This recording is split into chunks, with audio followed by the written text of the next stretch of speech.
Bismillahirrahmanirrahim.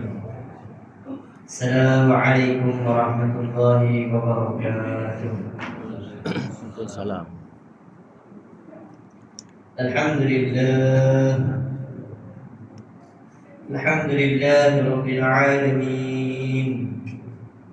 Wassalatu wassalamu ala asyrafil anbiya'i wal mursalin وعلى آله وصحبه أجمعين. سبحانك لا علم لنا إلا ما علمتنا إنك أنت العليم الحكيم.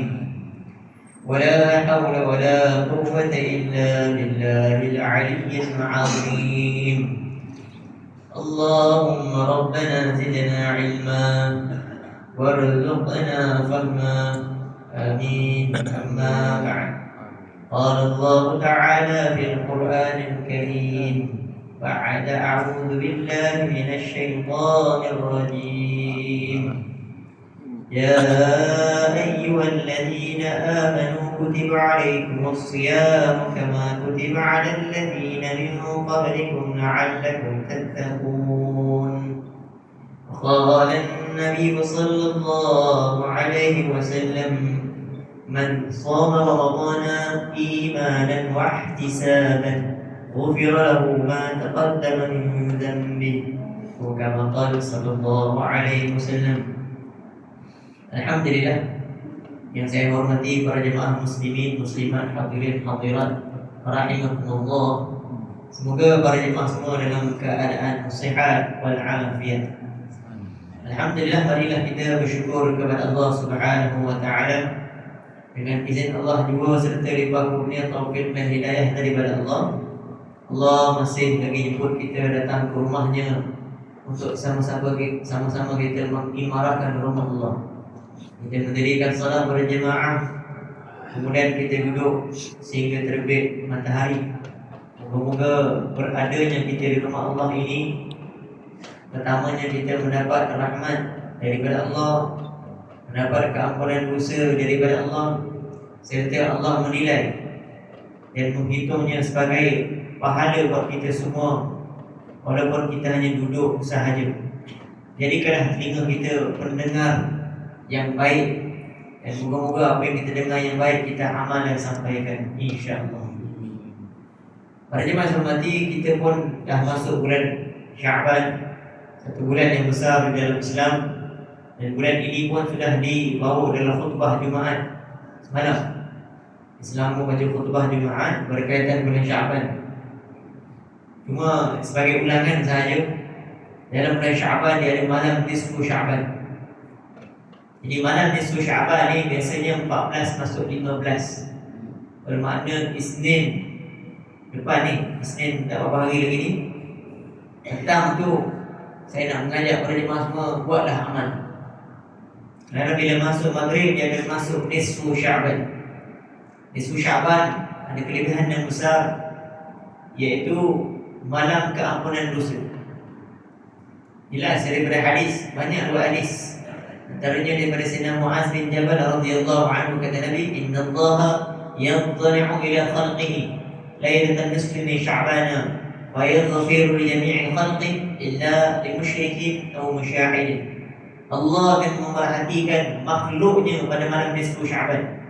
Lalu Allah akan ampunkan seluruh makhluknya kecuali dua jenis manusia, dua jenis makhluknya. Yang pertama orang yang melakukan syirik, yang kedua orang yang bermusuhan, orang yang bergaduh, orang yang berdendam tak selesai-selesai lagi. Jadi sebab tu sebelum maghrib biasanya ada setengah majlis surau buat bacaan Yasin. Sini buat apa? Tak ada, doa je, zikir sendiri. Pulanglah sebab hari kerja tu. Biasa hari kerja ni nak kumpul bukan senang lah, atas diri masing-masing.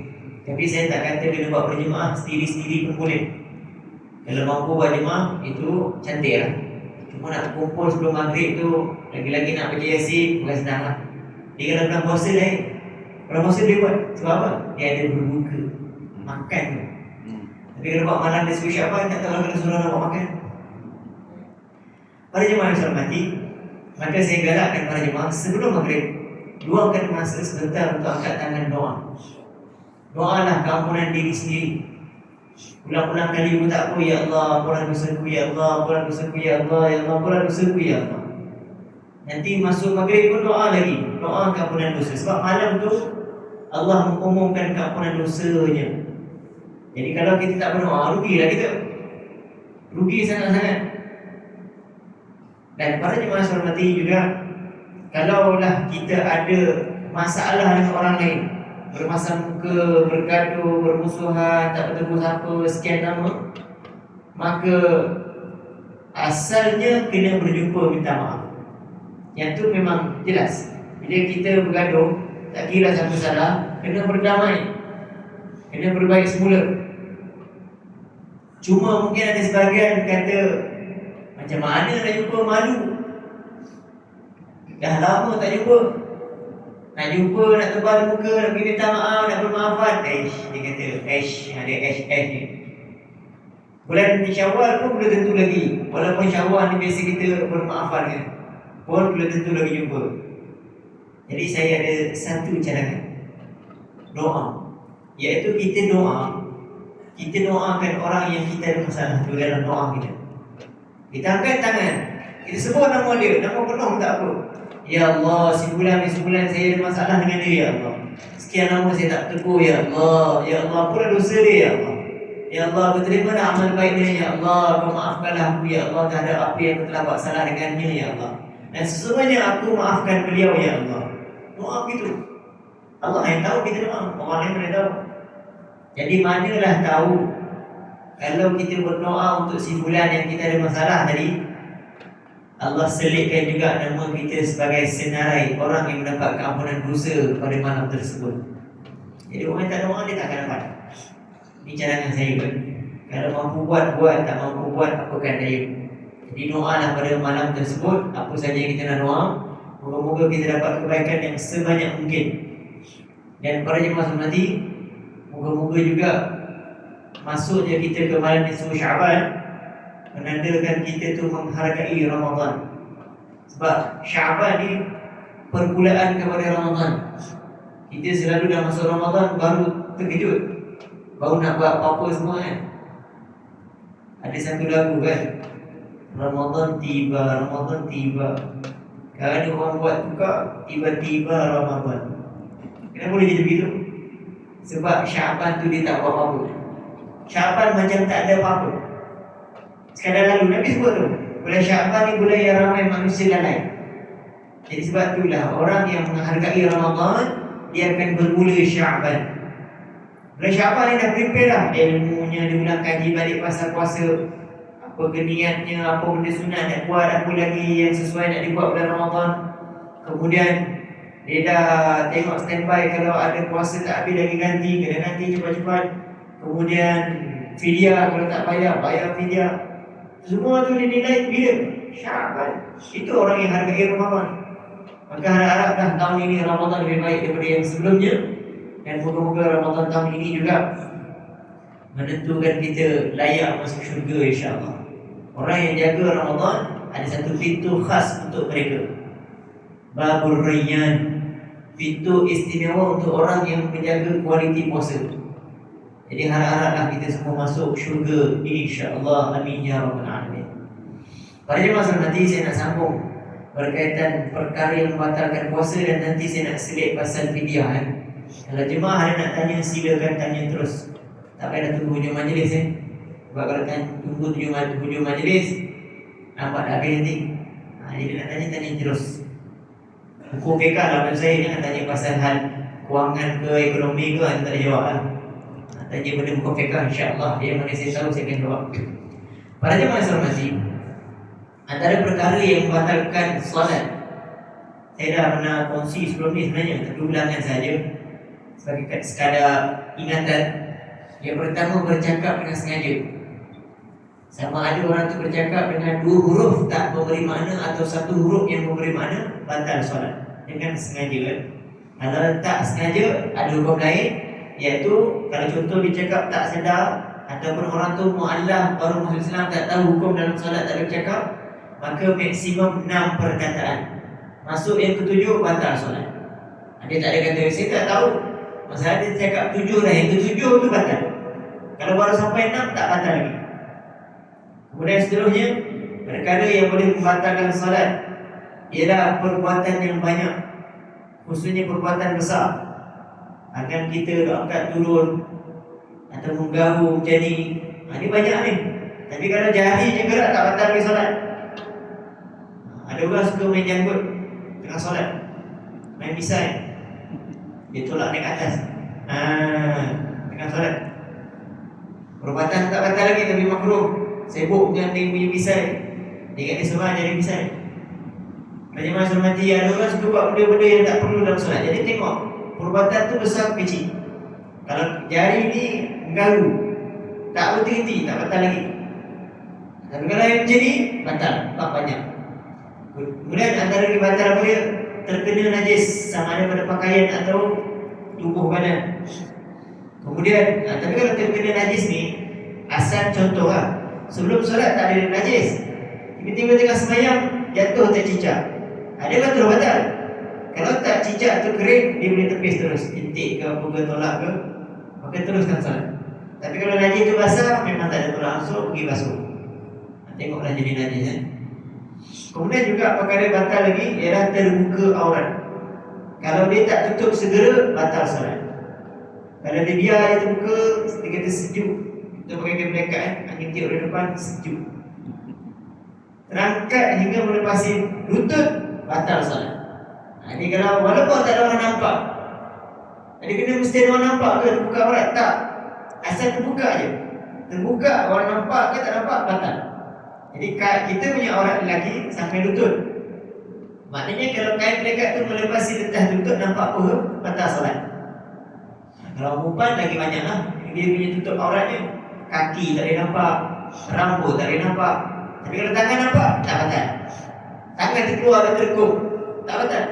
Sebab tangan ni pergerakan sampai sini adalah had yang dibenarkan untuk buka dalam solat, muka dan tangan. Tapi bukan pergerakan sini saja. Dia pakai apa sampai sini? Ni jari sini, dia pakai apa? Di sekitar ni. Pergerakan tangan juga lebih kurang kan. Kalau ada siapa pakar bahasa Melayu, sila beritahu kan. Seterusnya para jemaah hormati, makan atau minum dengan sengaja. Dia sebenarnya makan minum dengan sengaja ni bukan bawa pinggan nasi lauk lepas solat tu, bukan. Itu melampau tu. Ini ceritanya orang yang tertinggal makanan dalam mulut, baki-baki daripada mulut, daripada makanan yang dimakan tadi. Sebab tu sebelum solat kena bersihkan mulut sehabis mungkin, licinkan kumur-kumur, bergigi, sugi, miswak dan sebagainya, supaya apa? Masuk solat tak ada tinggal makanan. Kalau ada juga, dia tengok. Kalau dia tertelan dalam jumlah yang kecil, tak batal solat. Tertelan, bukan sengaja, Contohlah, ni saya buat contoh dia makan daging mahal, saya nak buang. Kat karya saya ada satu kedai, restoran Rico's Pizza, dan dengan apa? Berdekatan dengan masjid saya, dia dijual daging tomahawk RM499 untuk satu menu. Murah tu. Kalau banding kat hotel 1,000, 1,500 tu biasa. Memang standard. Kalau pergi McNate tu, tak tahu nak sebut macam mana, nanti memang 1,000 Bukan nak cerita pasal tu, nak ceritanya dia beli makanan mahal RM499, kita ni duit ni. Dia dimakan sebelum maghrib, tiba-tiba nak sembahyang maghrib. Biasa orang pergi sana maghrib, sebelum maghrib. Jadi maghrib dia nak pergi sembahyang, ada daging lagi dalam mulut tu. Dia akan terfikir, ni RM499 ni nak buang sayang. Kalau dia tak buang, dia telan, batal salat. Sebab dia sedar. Dia tadi cerita tertelan. Dia telan tak isu. Kalau sengaja, batal. Walaupun dia kata, saya tak sengaja. Kalau dia kata dia tak sengaja, tapi sebenarnya dia sengaja, batal juga salat. Allah yang tahu dia batal salat. Cuma kalau hak sengaja, hak tak sengaja ni, dia minimum, dia akan jadi batal juga kalau makanan tu banyak, besar. Dalam fiqah sebut sekadar kacang kuda. Kacang kuda besar. Jadi kalau orang tu tertelan besar kacang kuda, yang tu tak langsung batal juga. Sebab besar sangat, takkan tak ditolak lagi dah. Itu yang pelik tu. Dan kalau kecil pada tu, tu tak apa, susah nak tolak, dah bercampur. Begitu juga makanan yang ada dalam mulut, gula ke, makan benda-benda manis, seboleh mungkin sebelum solat kena ludah habis buat. Baki sikit-sikit tak nak elak tu, tak apa, dimaafkan. Seterusnya para jemaah, yang batal lagi ialah berhadas sebelum memberi salam pertama. Maksudnya tak sempat beri salam dah kentut, memang batal. Kemudian lagi apa batal?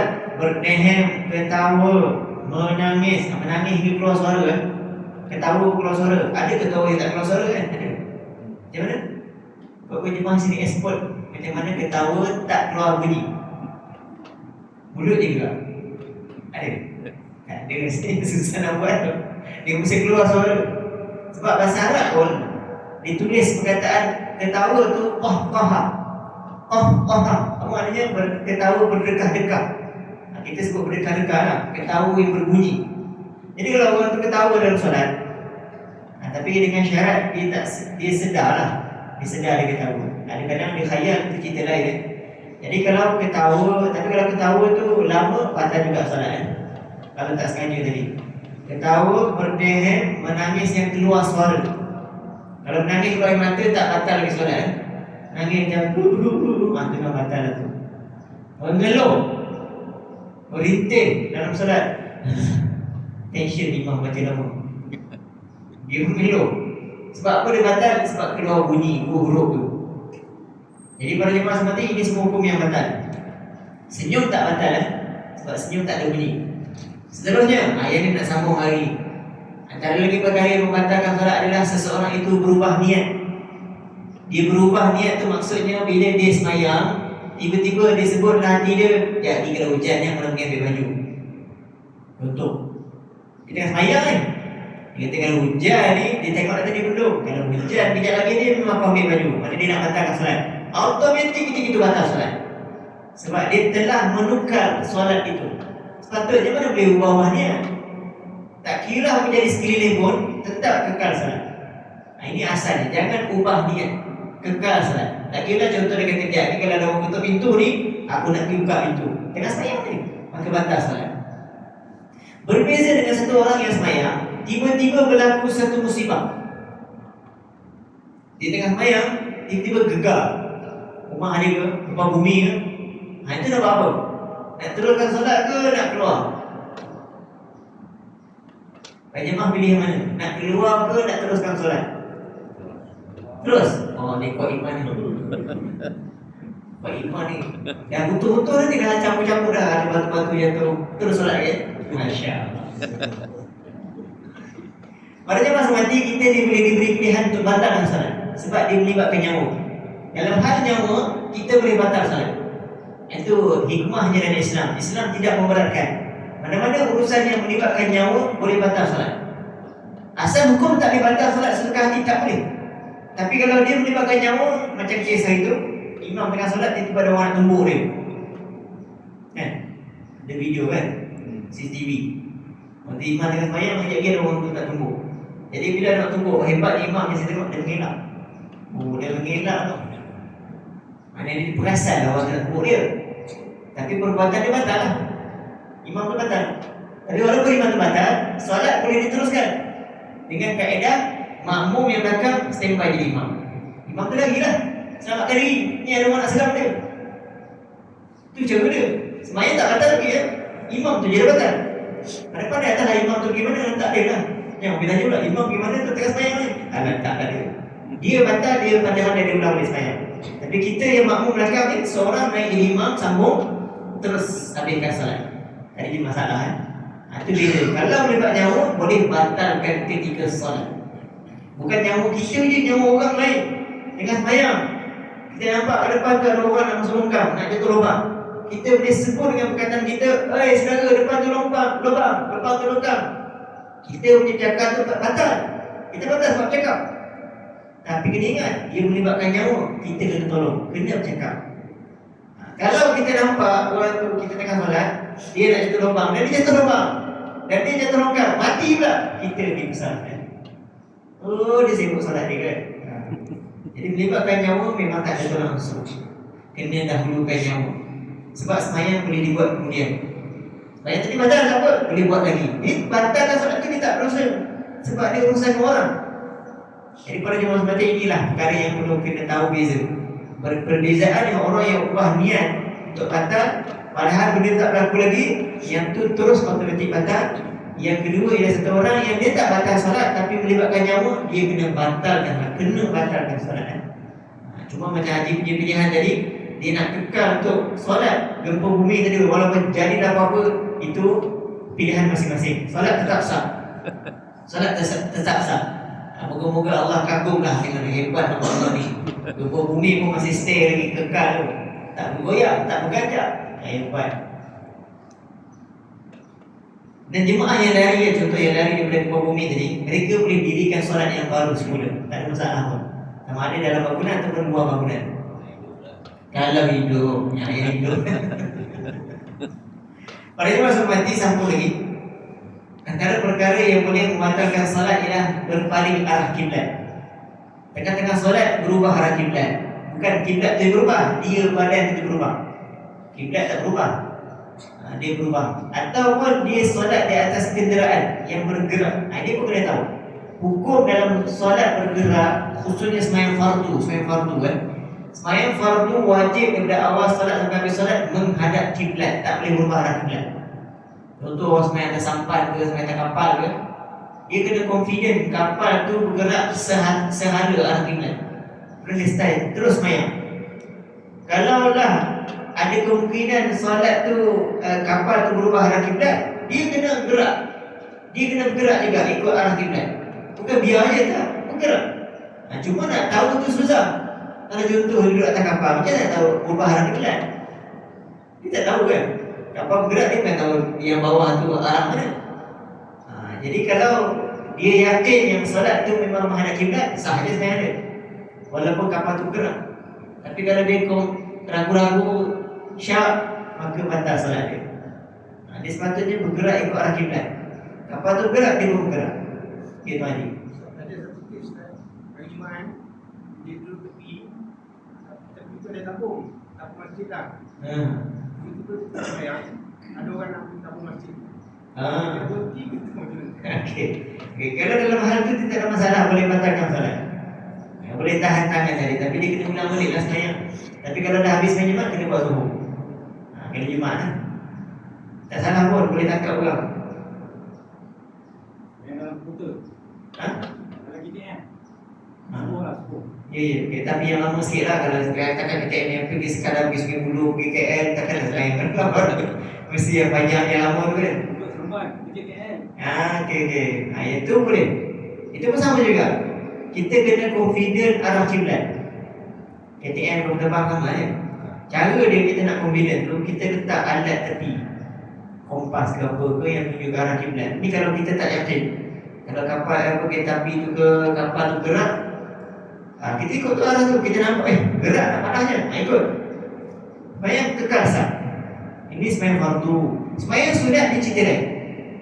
Sembahyang sunat, contoh orang tu sembahyang dalam kereta, mula-mula di arah kiblat, Allahu Akbar, kemudian dia bawa kereta, boleh lepas, boleh pegang, tak ada masalah. Jangan sampai sembahyang bawa kereta menjadi macam mana tu. Kereta tu siapa nak pusing steering kan?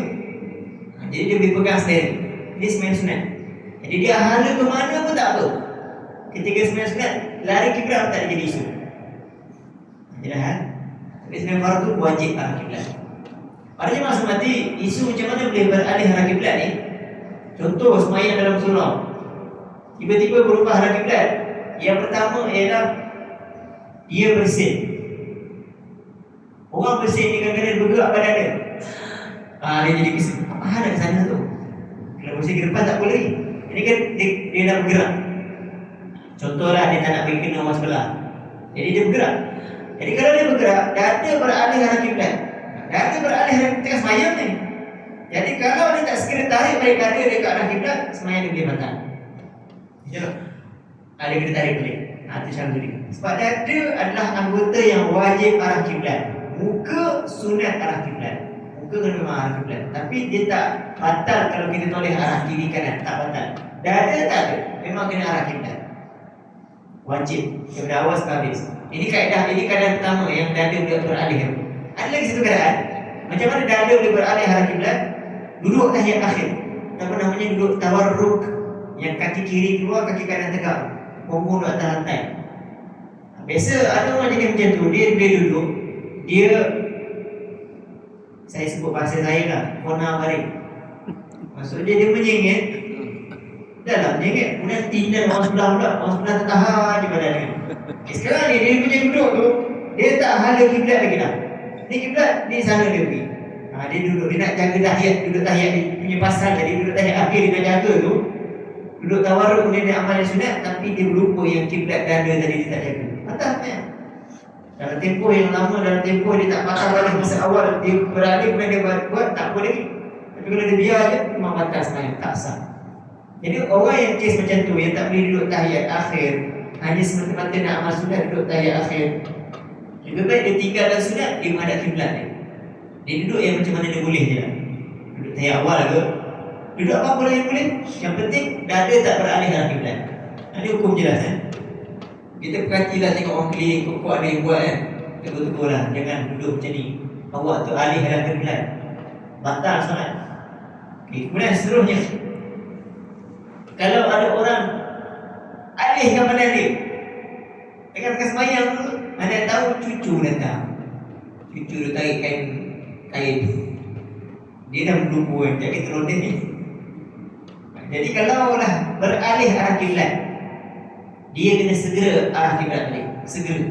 Contoh dia tertarik cucu, dia tarik baju, tertarik badan. Jadi badan dah lari arah kiblat. Segera alih. Maka sembahyang sah dia. Kalau dia ikut layan si cucu ni tadi, dah ada alih arah kiblat, batal sembahyang. Itu kalau orang tarik. Ataupun ada satu lagi keadaan, dia sendiri yang sengaja pusing arah kiblat. Dia saja pusing dada di arah kiblat. Maka itu memang batal kan? Para jemaah sekalian, seterusnya perkara yang batalkan salat lagi apa dia? Memanjangkan rukun yang pendek dengan sengaja. Rukun pendek itu aja. Tadi kan kalau kiblat memang dia tak tahu kalau kiblat, dia agak-agak sembahyang. Tiba kan lepas dia masuk sembahyang orang tuah dia. Okey. Kalau baru mula tak apa. Tapi kalau dah separuh jalan, tak sah yang separuh tu. Dia mesti daripada awal sampai habis hala kiblat. Jadi kaedah dia sebenarnya, kalau orang dah mula solat, tak payah hala badan dia. Terus dia cakapkan dia, saudara, kiblat salah. Cakap je terus. Sebab kalau dia dah separuh jalan, contoh sembahyang 4 rakaat, dia dah sembahyang 2 rakaat, 2 rakaat tadi tak sah. Sebab tak arah kiblat. Itu cara dia. Dia kena buat yang baru, yang menghadap kiblat. Sama ada dia ada 2 cara. Kalau dia tersedar, dia terus pusing arah kiblat, 2 rakaat tadi batal, tak kira 2 rakaat baru. Tapi sebenarnya dia tak keluar lagi. Dia masih dalam sembahyang. Mana sembahyang yang dia buat bukan arah kiblat tadi tak dikira. Dia 2 rakaat baru dia kena sambah lagi 2. Kira jadi total jadi 6. Nah, asalnya nak nampak macam 6. Tapi sebenarnya 2 rakaat tadi tak dikira sebab tak menghala kiblat. Tapi sebenarnya jalan mudah je, kita boleh cakap terus spontan, tak payah hala badan dia. Saudara, kiblat salah. Dia dengar, dia pusing lah. Dia bergerak lah. Tak payah pusing badan dia. Tak payah kita gerakkan badan dia. Hanya berpadu dengan cakap saja. Sama kaedah kita macam nak masuk solat jemaah. Kita makmum, masbuk ke apa tak kira lah. Ada satu imam ke depan, kita nak join dia. Perlu ke sentuh bahu? Asal tak perlu. Sekarang kita sebut je Allahu Akbar, dia dengar. Dah berikut dah. Melainkan kalau kita dah gerak, dia tak tahu kita ikut. Apa pula kita pergi sentuh bahu dia. Dia tak tahu pun sentuh. Orang kita dia memang excited buat sentuh tu. Masalah dia sentuh kuat, sakit orang tu kan. Jadi tak perlu sentuh. Sama kaedah tadi, tak perlu tolak orang tu. Asal tak perlu. Kadang kita cakap ni, saudara, salah kiblat. Dia sama ada dibatalkan solat, dia buat baru, ataupun tengah solat tu dia pusing. Itu boleh. Baik, para jemaah sunat sama lagi, rukun pendek jangan dipanjangkan, iaitu i'tidal dan duduk di atas duduk sujud. Panjang tu macam mana? Panjang tu sekadar melebihi rukuk. Contoh rukuk kita baca tasbih 3 kali kan, berapa minit tu? Tak berapa minit. Jadi orang tu i'tidal lagi lama daripada rukuk, maka batal. Tak boleh. Begitu juga duduk di atas sujud, lagi lama daripada sujud, tak boleh, batal. Dia mesti kurang daripada masa sujud. Kemudian seterusnya perkara yang batalkan solat lagi ialah makmum tertinggal dengan imam 2 rukun besar. Atau dia memotong imam 2 rukun besar. Ini gadah tu makmum ni. Kalau tertinggal tu biasa. Contohnya imam dia berdiri bersama. Imam asalnya baca Fatihah, tapi dia baca Fatihah slow sangat. Imam dah rukuk, dia tak turun lagi. Imam i'tidal, rukuk rukun besar. I'tidal rukun kecil, tak kira lagi. Bila imam turun sujud pertama, rukun besar. Tak batal lagi solat dia yang tengah baca Fatihah ni. Bila imam duduk dan turun sujud, tak batal lagi sebab duduk dan turun sujud rukun kecil. Bila imam nak masuk je sujud kedua, dia tak turun rukuk lagi, batal sembahyang dia. Itu rukun besar berbeza. Rukun besar atau rukun kecil. Ataupun dia potong imam. Kan ada orang suka potong imam kan. Imam tak gerak lagi, dia dah gerak. Kalau dia potong 2 rukun besar, batal. Tapi baru 1, makruh. Kalau dia sengaja, memang bermain-main dengan solat. Kemudian para jemaah yang hormati, antara lagi perkara yang boleh batalkan solat ialah menelan kahak yang sudah dikeluarkan. Dia tarik kahak yang masuk dalam mulut, kemudian kita telan pula. Ada 3 perkara hukum kat situ. 1, batal solat, dikira sebab menelan sesuatu. Yang kedua, kalau dia berpuasa pada hari itu, batal puasa dia. Kahak kalau dia keluar, telan batal Jangan ditelan kahak tu balik. Tapi kalau kahak tu duduk kerongkong lagi, tak ada masalah. Leher dia boleh, tak batal lagi. Ini sekarang dah tarik tadi. Macam mana tarik kahak? Jangan tak pandai kan? Tarik sampai masuk dalam mulut, telan balik. Kalau puasa, batal puasa. Kalau tengah solat, batal solat. Ada satu lagi, yang ketiga apa dia? Memotong. Lah telan kahak sikit, memotong lah. Atau buang je. Cuma kalau tengah solat, nak buang kat mana? Tengah semayang. Buang dalam bukit. Ni bukit ni boleh tadah ni. Buang je tu. Tapi orang sebelah kan tengok lah. Tak ada masalah pun, boleh. Sebab kahak bukan najis. Kahak bukan najis. Air liur bukan najis. Yang najis air liur basi. Air liur basi ia najis. Kata orang yang bangun tidur, dia tak bersihkan mulut betul, ada baki lagi air liur basi kat tepi mulut dia, dia buat solat tak sah, itu najis. Sebab apa dia najis? Sebab air liur basi dia keluar daripada dalam perut, dia bercampur dengan zat-zat semua tu, jadi dia kira najis.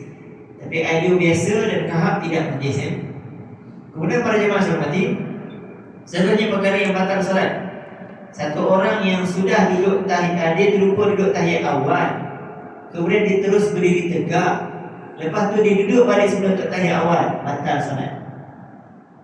Ini biasa berlaku ni. Satu orang contoh imam terlupa tahiyat awal, imam diri tegak, makmum ke belakang dia tegur imam, subhanallah, subhanallah, subhanallah, dia harap imam turun ke bawah. Makmum tak mengaji kan.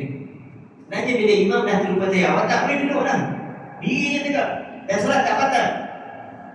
Kalau imam tu duduk sebab nak ikut makmum tadi, kesian pula makmum ni duduk tegur aku ni. Kan kalau aku tak turun kan, dia banyak aku kan. Imam pun turun batal solat. Turun batal solat. Tak ada dia ikut imam dah. Orang yang tengok imam turun balik kena mufaraqah. Contoh imam diri, ada makmum nak ikut diri, ada pula makmum tak nak ikut, dia duduk subhanallah, subhanallah. Makmum yang diri selamat lagi semayang. Tapi bila dia tengok imam tunggu je tu duduk, makmum yang diri ni kena niat mufaraqah untuk selamatkan solat dia. Manakala makmum yang ikut imam tadi batal. Jangan ulang, jangan panggil imam turun tu, biar imam tu ikut imam sampai habis. Nanti sebelum salam sujud sahwi. Yang ada lagi satu keadaan, doa kunut. Doa kunut kalau imam terus je solat, nanti sebelum salam sujud sahwi. Jangan pula dia subhanallah, dia sempat diri, dia tidak tengok imam dah turun, subhanallah, dia suruh imam bangun balik untuk doa kunut, batal solat. Tapi kena tahu hukum doa sujud sahwi apa dia? Sunat. Tak buat tak batal sembahyang. Kalau imam tak buat sujud sahwi, makmum boleh buat, tapi dengan syarat imam beri salam. Jangan buat ketika imam masih lagi dalam solat. Imam bagi salam, imam terlupa, nampak macam mana? Assalamualaikum, kita yang jadi makmum di kat belakang, sunat buat sujud sahwi. Kalau kes berlaku macam tadi, itu kaedah dia.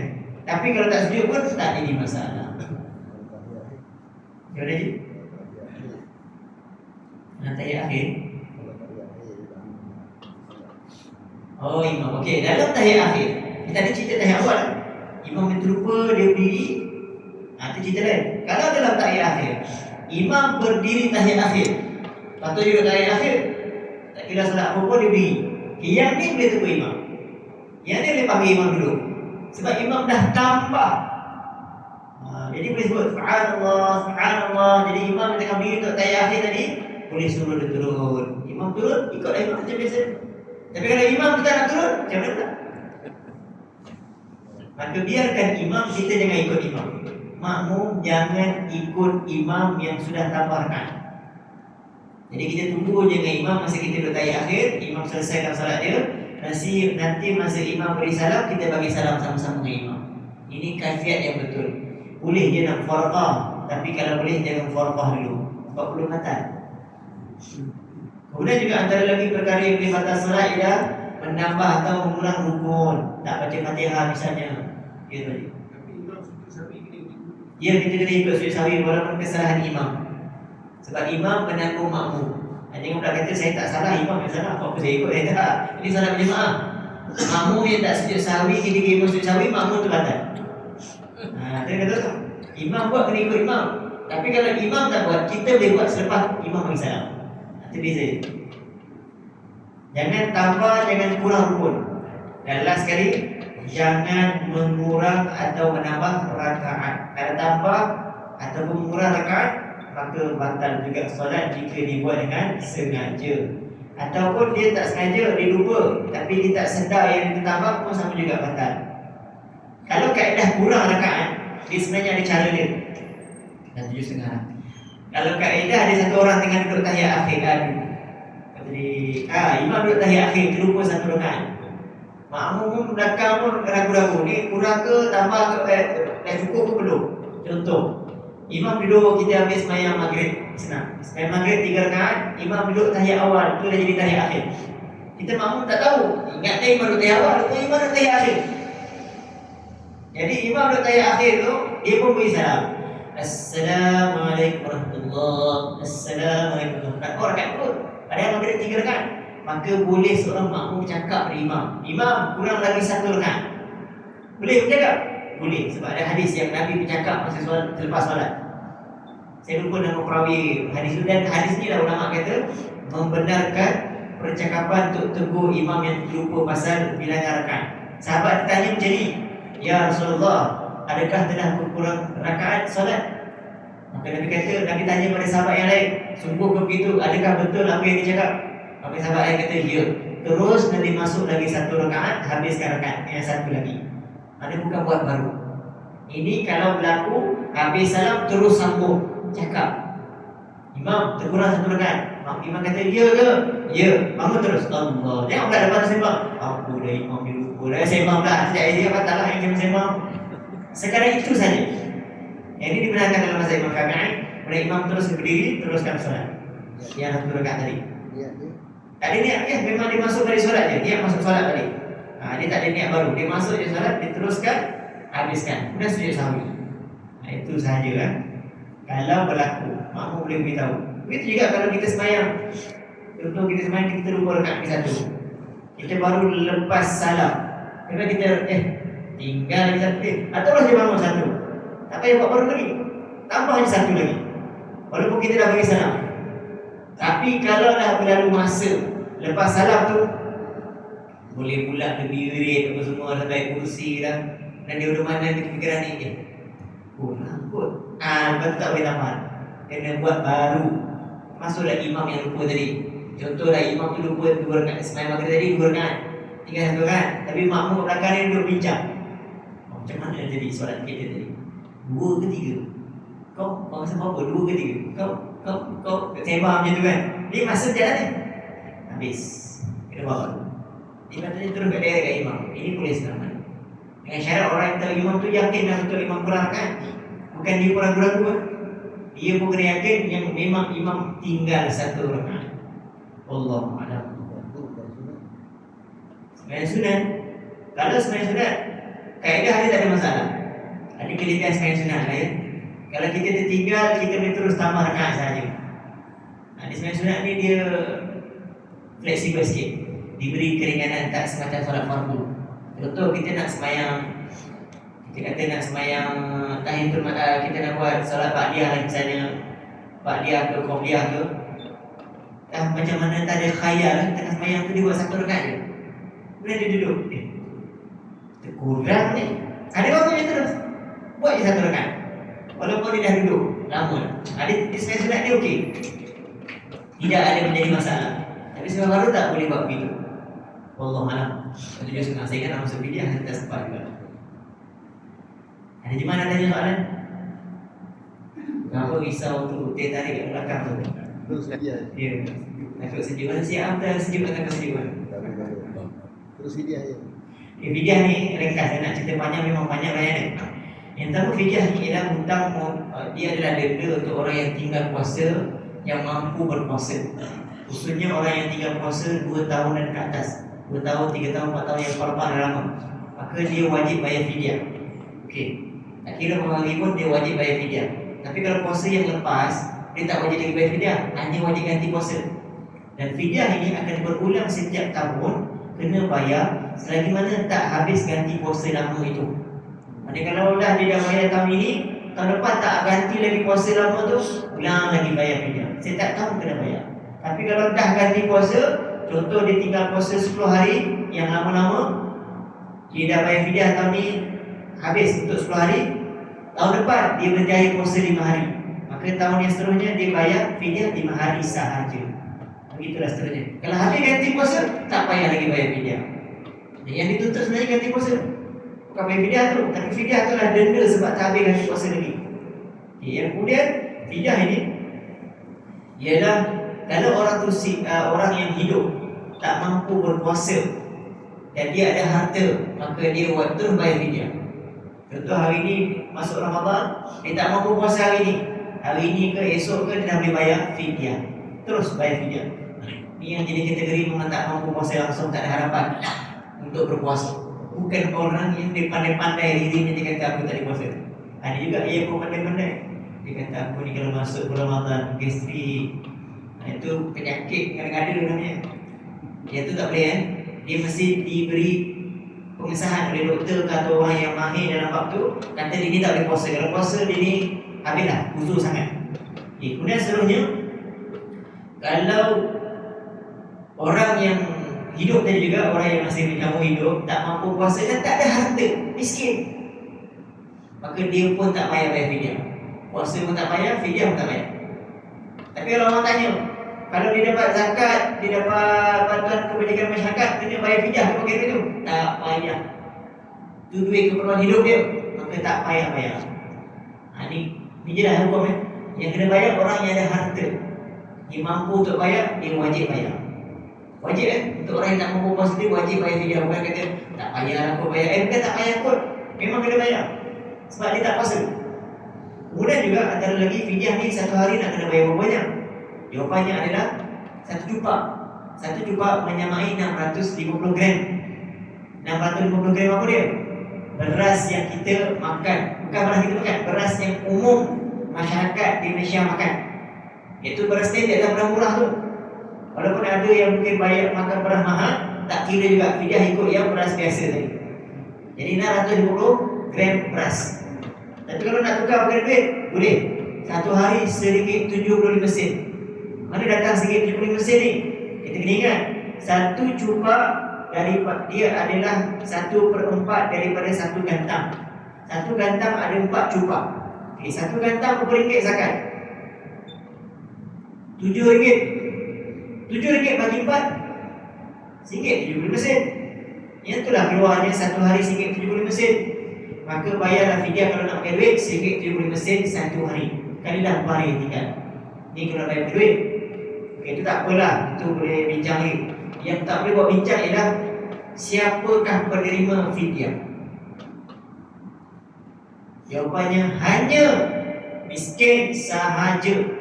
Bukan Ustaz Hafiz, bukan rumah yatim, bukan rumah kemas, bukan rumah kebajikan, bukan ibu tunggal. Saya sebut tu je lah. Kenapa tak boleh? Sebab kena tengok dulu, diorang ni miskin ke tidak. Kalau mereka bukan miskin, mereka tak layak terima fidyah. Bahkan kalau orang tu bayar fidyah juga pada mereka, fidyah dia tak sah. Dia kena bayar fidyah ni. Sebab tu kena nilai Ustaz Hafiz tu. ni Ustaz Taufik kaya ke miskin? Kalau Ustaz Taufik tu elok ramai orang berduit, hari-hari makan ayam, kaya tu. Kalau Taufik saya buka pun seminggu ada apa, dululah kalau kat Pompong Sepak tu seminggu 2 kali dia makan ayam, pagi lain makan ikan. Kalau zaman saya belajar dulu, lagi lah ikan jeket hari-hari. Main apa? Biasa lah tu, ikan jeket hari-hari. Tapi bukan nilai di situ miskin. Nilai anak orang tu anak dia tu kaya ke tak kaya? Bapak dia macam mana? Jadi dia tak layak dapat fidyah. Tak layak diberi fidyah pada dia. Itu saya kata kena hati-hati dalam bab itu. Jangan sembarangan beri duit fidyah ataupun beras. Mesti confirm dia miskin. Kalau ibu tunggal miskin, boleh. Anak yatim miskin, boleh. Anak kafir miskin, boleh. Rumah kebajikan miskin, boleh. Mesti miskin. Belakang miskin kena ada. Fakir tu lagi rendah daripada miskin. Kalau dia fakir lagi dah boleh dapat. Miskin boleh dapat, fakir lagi lah layak. Fakir lagi rendah kedudukan yang miskin. Sangat teruk lah pendapatan dia. Dan bapak tunggal boleh dapat tak? Tidak. Dengan syarat miskin. Ada tahu ada bapak tunggal kan, tunggal tadi isteri kan. Bapak tunggal dia. Siapa dia orang selalu sebut ibu tunggal, bapak tunggal tak dapat apa-apa. Kalau dia miskin, boleh, tak ada masalah. Ini hukum yang jelas. Ya kan? So dia bagi bini ya, so dia kahwin lain dia. Para jemaah sekalian, jadi itu hukum yang selalu orang silap kat situ. Dia bayar fidyah kat mana? Biasa silap dia bayar sendiri. Dia tak tengok tu miskin ke tidak. Sebab tu kena confirm miskin. Kalau tak miskin, tak sah. Dan dia jelas dalam Quran ayat 124 surah Baqarah juzuk 2. Jadi kalau tersilap bab tu memang tak ada tu langsung. Dan last lah kan, saya nak buka benda banyak lagi. Lah, penutup pasal fidyah ni. Fidyah ini untuk orang mati. Kalau siapa-siapa nak bayar untuk orang mati, hanya bayar, kalau ambil daripada harta si mati, hanya bayar berapa jumlah puasa yang dia confirm tinggal sahaja. Contohlah, dia yang meninggal tu suami, bapa, mak dia masih hidup. Artinya mak dia isteri pada arwah ada tinggal puasa berapa hari. Dia katalah sepanjang hidup dengan dia tu adalah tinggal 3 tahun terakhir tu dia sakit, itu banyak ada tinggal puasa. 3 tahun terakhir situ saja bayar fidyah. Jangan nak dibayar daripada umur balik. Sebab ada orang buat begitu. Dengan alasan kita tak tahu, kita kira langsung daripada 16. Itu kita dah memandai-mandai. Sedangkan tak boleh buat begitu. Kenapa tak boleh? Sebab harta si mati ialah harta yang ada hak waris. Sebab tu kena settle dulu betul-betul yang confirm. Betul tak dia tinggal puasa 3 tahun? 3 tahun dia bayar puasa. 3 tahun 30 hari kali 9 kali 3 jadi 90 hari.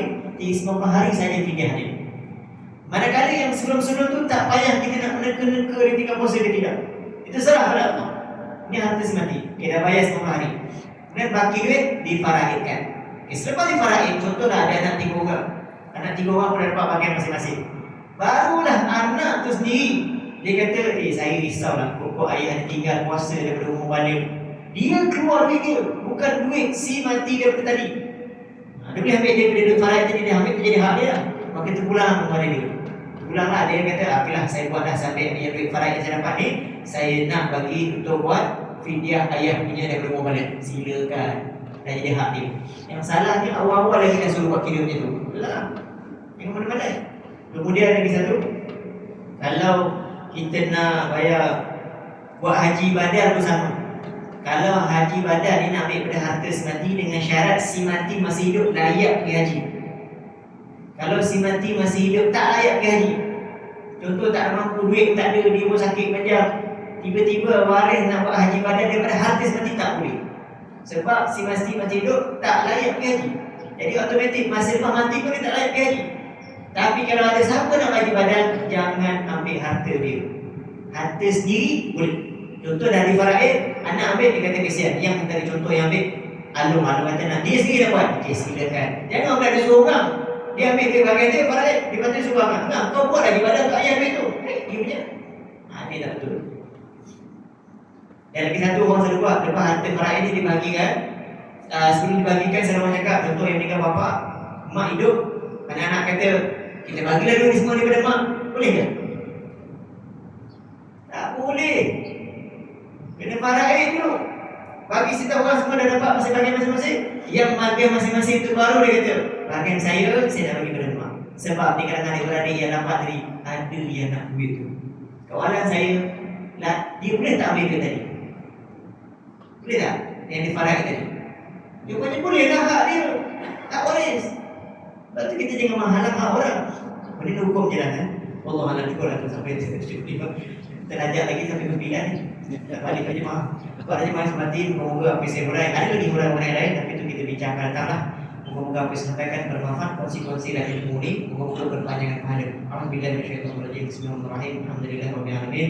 Wassalatu wassalamu ala asyrafil anbiya wal mursalin wa ala alihi wa sahbihi ajma'in. Allahumma inna na'udzubika min 'ilmin la yanfa' wa min qalbin la takhfa' min nafsin la tashba' wa min da'watin la yustajabu laha. Allahumma barik lana fi Sya'ban wa ballighna Ramadan. Sallallahu ala sayyidina Muhammad wa ala alihi washabbihi ajma'in. Walhamdulillahi rabbil alamin. Subhanakallahumma wa bihamdika asyhadu an la ilaha illa anta astaghfiruka wa atubu ilaik. Assalamualaikum warahmatullahi wabarakatuh.